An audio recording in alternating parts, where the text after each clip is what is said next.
Before Dracula was Carmilla.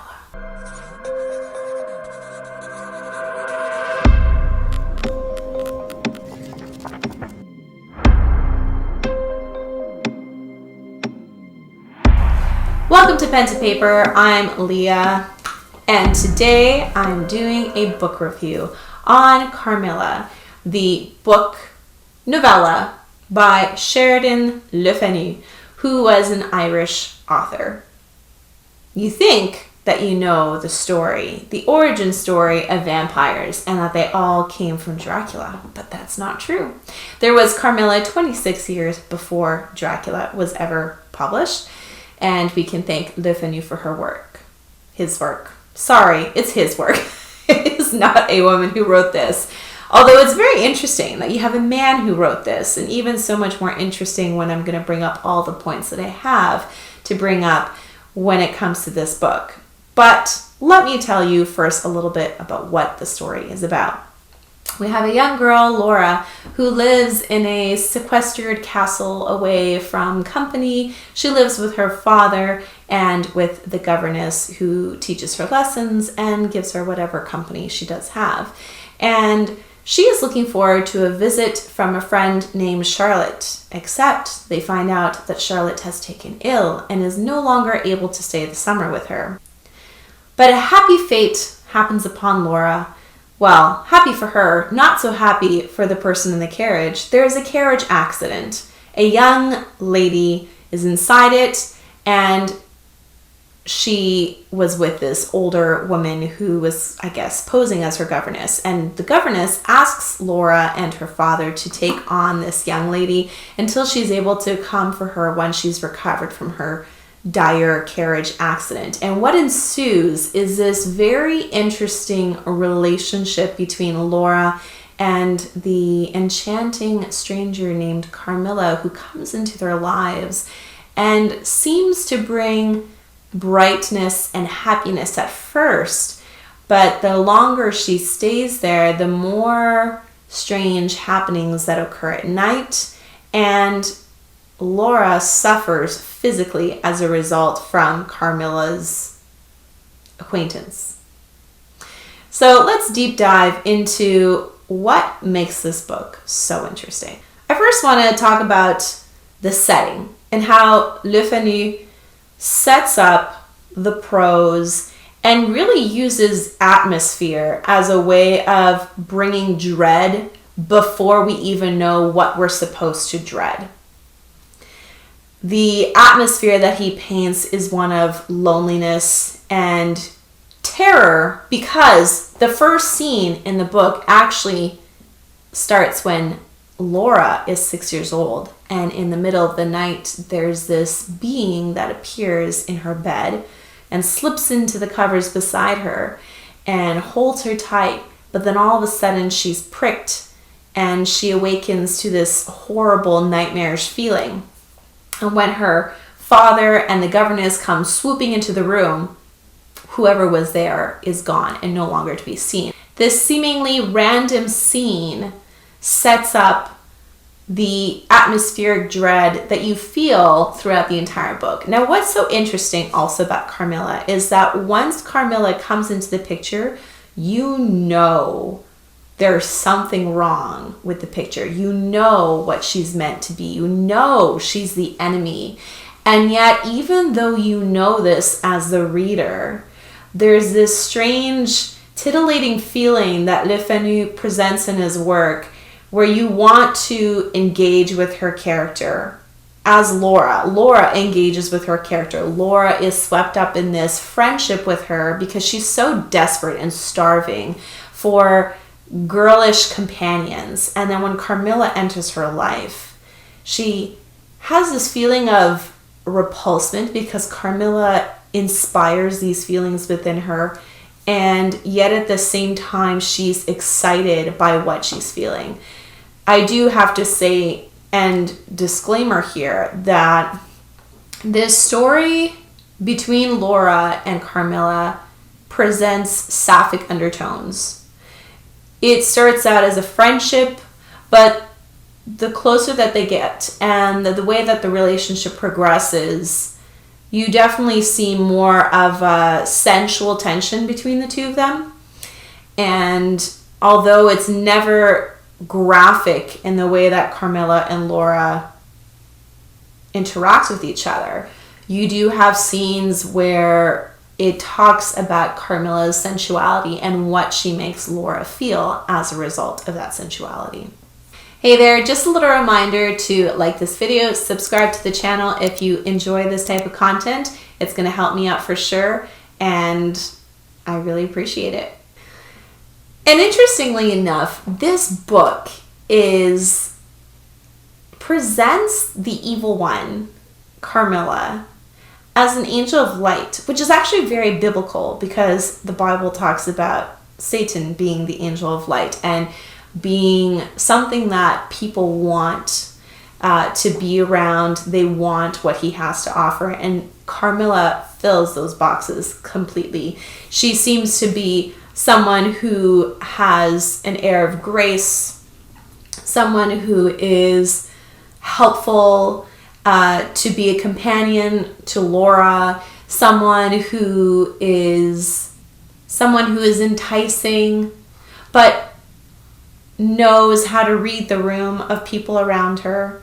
And it's an interesting contrast to, as I said, that atmosphere where it's dark and you're dreading something that's happening, but then you have this angel of light that comes into the household and changes everyone around her and kind of makes everyone flock around her and want to appease her in different ways.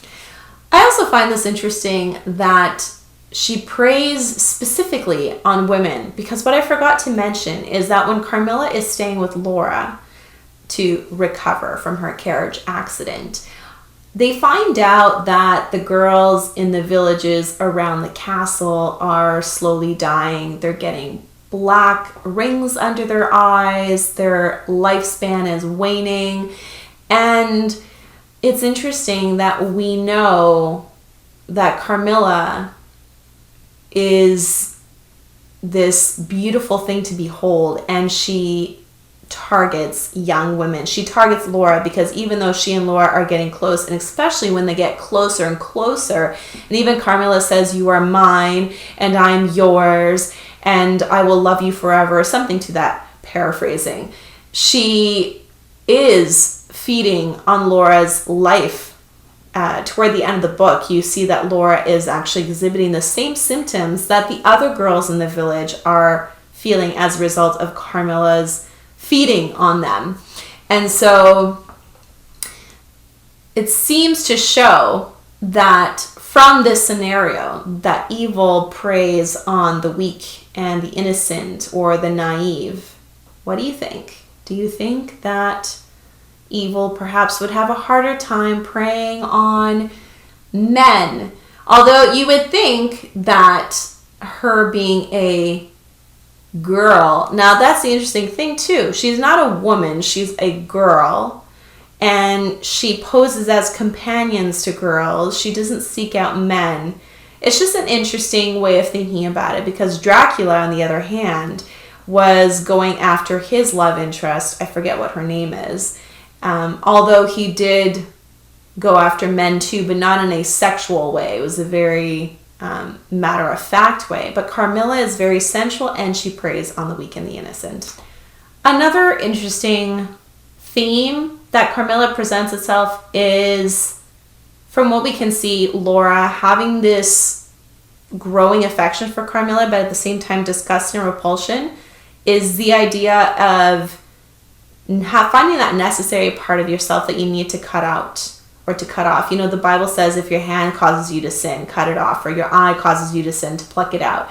And just understanding that it does bring out the human side, that we all have something within us that repulses us, that we know innately is not good in us, and so we need to get rid of it. And this is Laura's struggle within herself, that Carmilla really is the catalyst to her understanding this about herself. Now, you would probably think that, no. Back when Carmilla was written, this sapphic friendship love story would probably have been very, very, would have shocked the readers back in the day.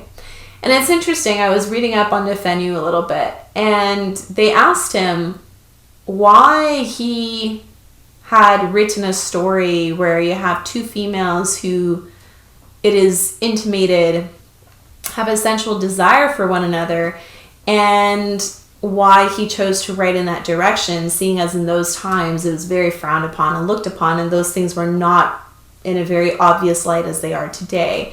And he said that because Carmilla is a vampire, she's not a human, so therefore there is no gender linked to the love. Vampires are a complete different breed altogether, and so therefore it wasn't anything very shocking when we think of how homosexuality would have been shocking back in those days. Indeed, Carmilla and Laura, it shows, I believe Le Fanu is trying to show that it is a classic toxic relationship where you can't get enough of the other person, but they're causing harm to you, and you need to cut that part of yourself off, even if it's someone that you love.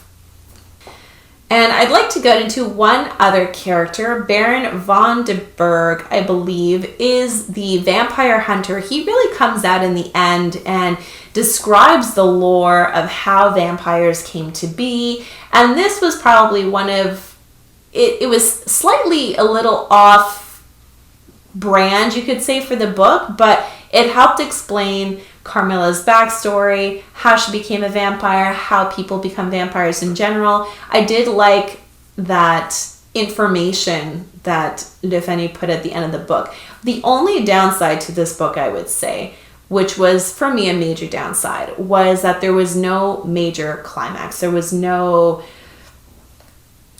cutting off part, because I said that there's this relationship and there's this back and forth, and they know that they need to cut her off.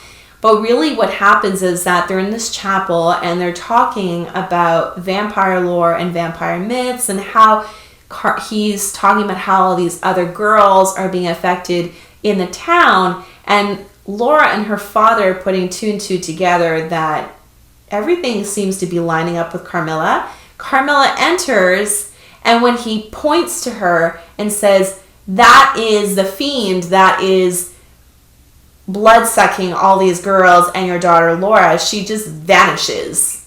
And that's it. We don't know what happens to Carmilla. She just goes. And that was it. That was kind of the climax. So I was a little disappointed with that. I guess I was hoping for more closure, for more, good vanquishes evil. But it didn't happen. So this was definitely a very strong novella by Sheridan Le Fanu. If you want to read the original vampire story, Carmilla is that for you. And tell me, who do you think would be the scarier vampire, Carmilla or Dracula? Have a great week, and you will see another book review from me next week.